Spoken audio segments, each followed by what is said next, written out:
Hi learners, Assalamu alaikum. Welcome to another video tutorial about the evolution of vertebrate heart, and in this lecture we will discuss about the reptilian heart. इससे पहले हम fish और amphibian heart की बात कर चुके हैं और हमने ये भी बात की थी there are 5 classes of the vertebrate: fish, amphibian, reptile, birds and mammals. Exclusively जो फिश है, ये फिश हार्ट बना हुआ है। एक्सक्लूसिवली जो फिश है ये एक्वेटिक एनिमल है। बाकी जो चारों क्लासेस है यानी amphibian, reptile, birds and mammals ये टेरेस्टेरियल एनिमल्स हैं, टेरेस्टेरियल क्लासेस हैं। और ये जो एनिमल्स हैं चूँकि एक बहुत बड़ा एवोल्यूशनरी चैलेंज है, जब लाइफ जो है वो पानी से निकलकर खुश्की में आई है, हमने इसकी बात की थी। तो वहाँ पे हमें चाहिए था ऐसी ब्लड वेसल चाहिए थी जो कि लंग्स की तरफ जाएं और वहाँ से ब्लड को ऑक्सीजन प्रोवाइड होने के बाद वहाँ पे ऐसी ब्लड वेसल्स चाहिए थी जो लंग्स की तरफ से ब्लड को लेके दोबारा हार्ट की तरफ आए।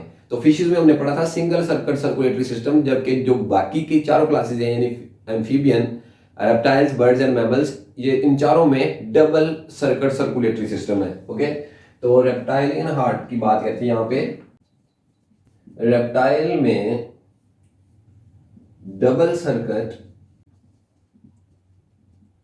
सर्कुलेटरी सिस्टम है।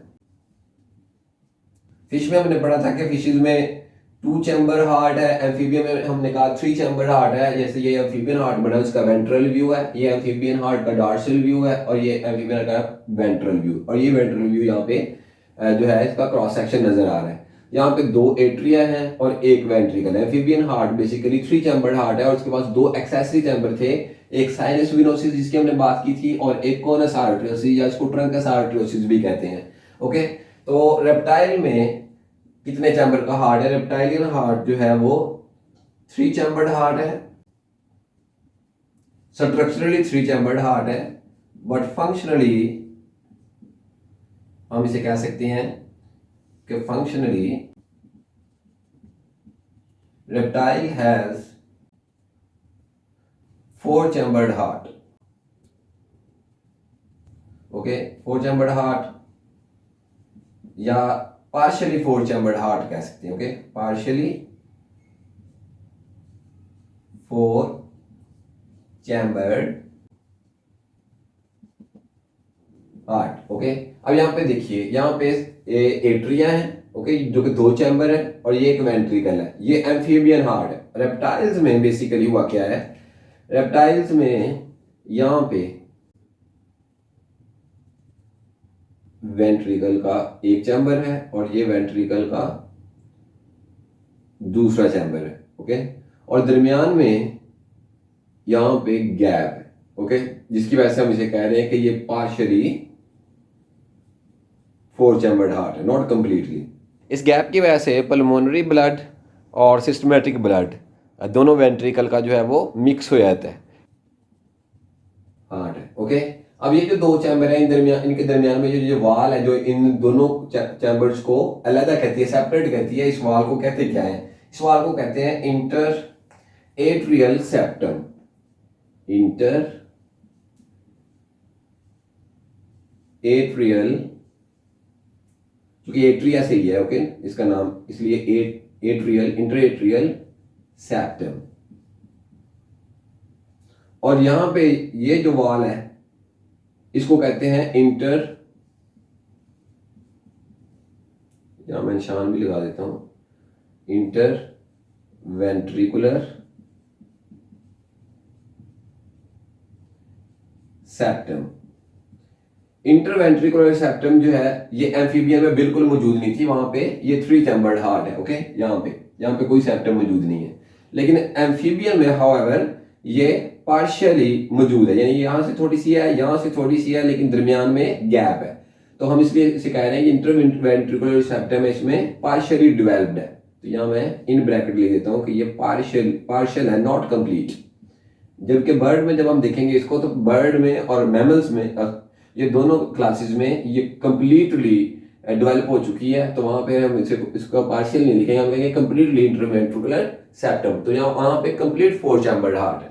ओके, और इसकी जो सर्कुलेटरी सिस्टम है वो डबल सर्किट है और इसमें जो सिस्टमैटिक ब्लड है यानी तमाम बॉडी टिश्यू से जो ब्लड है, ब्लड वेसल्स के जरिए सबसे पहले साइनस विनोसिस में आता है। ओके, रेप्टाइल में सबसे पहले तमाम जो ब्लड टिश्यू, जितने भी टिश्यूज हैं, उन टिश्यूज से ब्लड वेसल्स के जरिए जो ब्लड है सबसे पहले साइनस वेनोसिस में आता है। एम्फीबियन में भी साइनस वेनोसिस में ही आया था, अब भी साइनस वेनोसिस में ही आता है यहाँ पे। और साइनस वेनोसिस में आने के बाद यहाँ से ये राइट एट्रियम में चला जाता है। तो हियर इज राइट एट्रियम, ये जो है ये राइट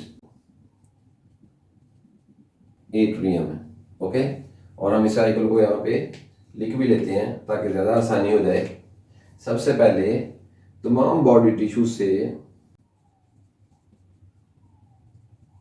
ब्लड जो है वो किधर आता है, ब्लड वेसल्स, तमाम बॉडी टिश्यू से ब्लड वेसल्स के थ्रू साइनस वेनोसिस में आता है। एम्फीबियन में भी साइनस वेनोसिस में ही आता था। ओके, और साइनस वेनोसिस से राइट एट्रियम में चला जाता है। ओके, राइट एट्रियम में ब्लड आने के बाद, तो यहां मेंशन कर देते हैं, यहां से ब्लड जो है राइट एट्रियम में है। राइट एट्रियम से ब्लड जो है वो राइट वेंट्रिकल में चला जाता है, जबकि एम्फीबियन में वो हम कह रहे थे कि वो वेंट्रिकल में चला गया। यहाँ पे चूंकि पार्शियली इंटरवेंट्रिकल सेप्टम मौजूद है, तो हम ये कह सकते हैं कि वो राइट वेंट्रिकल में चला जाता है। सिंपली अगर आप नहीं भी कहना चाहते हैं राइट वेंट्रिकल, तो वेंट्रिकल भी कह सकते हैं, क्योंकि यहाँ ये कंप्लीट सेप्टम मौजूद नहीं है। तो यहाँ हम इसको ब्लू कलर का यहाँ ब्लड मेंशन कर देते हैं कि ये ब्लड जो है यहाँ से इकट्ठा होके है। यहाँ भी हम ब्लू साइन बनाते हैं ताकि याद रहे हमें कौन सा ब्लड है, ये डीऑक्सीजनेटेड ब्लड है। और ये डीऑक्सीजनेटेड ब्लड यहाँ पे है। डीऑक्सीजनेटेड ब्लड यहाँ से कहाँ जाता है, यहाँ से ये ब्लड जो है इस चैम्बर के अंदर चला जाता है, जिसको हम कह रहे थे ट्रंकस आर्टरियोसिस।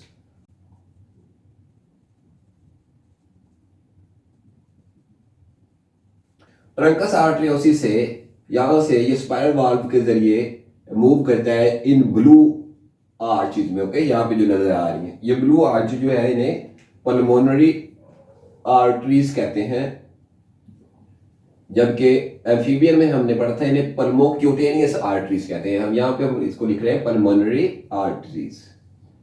और पल्मोनरी आर्टरीज का मतलब है ये वो वाली आर्टरीज हैं जो ब्लड को लंग्स की तरफ लेके जाएंगी। ओके, तो या मैं बना भी देता हूँ या लिख देते हैं यहाँ पे लंग्स।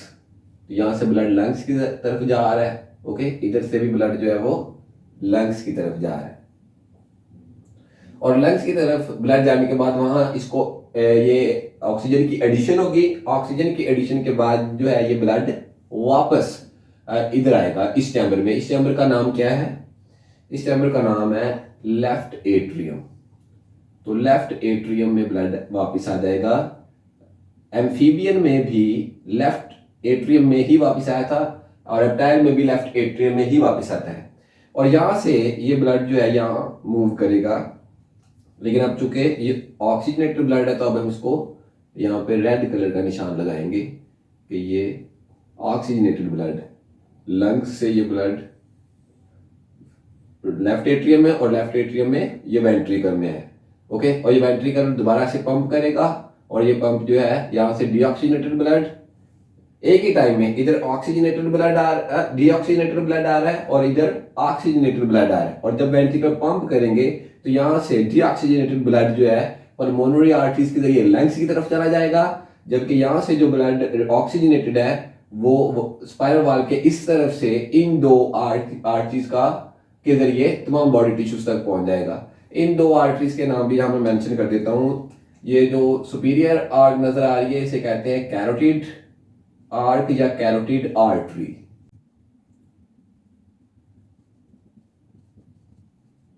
ओके, इधर भी कैरोटिड आर्टरी, ये पेयर्ड है। ओके, इसी तरह ये पल्मोनरी आर्टरी पेयर्ड है, और जो ये वाली है इसको कहते हैं सिस्टमैटिक आर्टरी, और ये भी पेयर्ड है। सिस्टमैटिक आर्क भी कहते हैं और सिस्टमैटिक आर्टरीज भी कहते हैं।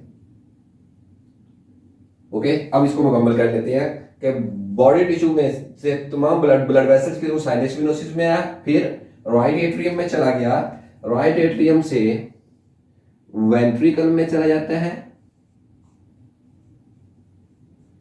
वेंट्रिकल से ट्रंकस आर्टरियोसिस में जाता है ब्लड, ट्रंकस आर्टरियोसिस में, और ट्रंकस आर्टरियोसिस से लंग्स की तरफ चला जाता है, लंग्स से वापिस लेफ्ट एट्रियम में आता है, और लेफ्ट एट्रियम से ये वेंट्रिकल में आता है। ओके, ऑक्सीजनेटेड ब्लड यहां पे वेंट्रिकल में आता है, और वेंट्रिकल से सिस्टम में चला जाता है वापस बॉडी टिश्यूज में। ओके, बॉडी टिश्यूज ही आया था, बॉडी टिश्यूज में ही सिस्टम में या बॉडी टिश्यूज में वो वापस चला जाता है, वहां जाके ऑक्सीजन प्रोवाइड करता है, और उसके बाद दोबारा से ये साइकिल जो है ये कंप्लीट होता है। तो यहां देखिए, साइनस वेलोसिस में ब्लड कौन सा है? डीऑक्सीजनेटेड। राइट एट्रियम में कौन सा है? डीऑक्सीजनेटेड। वेंट्रिकल में कौन सा है? डीऑक्सीजनेटेड। ट्रंकस आर्टरियोसिस में कौन सा है? डीऑक्सीजनेटेड। लंग्स में कौन सा है? डीऑक्सीजनेटेड। लेकिन लंग्स के बाद जो है यहाँ पे ये ब्लड ऑक्सीजनेटेड है। यहाँ मैं लिख रहा हूं कि यहाँ से ये ब्लड चूंकि लंग से वापस आया है तो इसलिए इसको कहेंगे ऑक्सीजनेटेड ब्लड। अब ऑक्सीजनेटेड ब्लड जो है वो फर्दर ऑक्सीजनेटेड ब्लड फर्दर जो है वो लेफ्ट एट्रियम में, वेंट्रिकल में और सिस्टम में या बॉडी टिश्यूज में चले जाता है। ओके, रेप्टाइलियन हार्ट में एक और बहुत अहम इंफॉर्मेशन ये है कि कुछ रेप्टाइल्स ऐसे भी हैं जैसे कि क्रोकोडाइल है जिनमें ये इंटरवेंट्रिकुलर सेप्टम जो है वो इनकम्प्लीट या पार्शियली डेवलप नहीं है बल्कि वो कंप्लीटली डेवलप्ड है। तो कुछ रेप्टाइल हम कह सकते हैं कि वो structurally and functionally 4 chambered heart रखते हैं। ओके, तो यहाँ मैं मेंशन कर देता हूँ एक एक्सक्लूसिव एनिमल जैसे कि क्रोकोडाइल है। क्रोकोडाइल ये भी रेप्टाइल है, but crocodile have 4 chambered heart. बल्कि मैं यहां पे मेंशन करता हूं कि ये structurally and functionally 4 chambered heart. Okay, और उसमें 4 चैम्बर क्यों है? क्योंकि उसमें जो इंटरवेंट्रिकुलर सेप्टम है वो कंप्लीटली डेवलप है। अगर ये क्रोकोडाइल हार्ट और रेप्टाइल्स में तो फिर हम इसको यहाँ पे इसको इस तरह मुकम्मल चैम्बर बना देंगे। तो अब ये 2 चैम्बर हैं और ये 4 चैम्बर हार्ट के हैं और 2 इसके पास एक्सेसरी चैम्बर है। कौन से? Sinus venosus and conus arteriosus. Okay, तो it was all about the reptilian heart. Hope it will be helpful.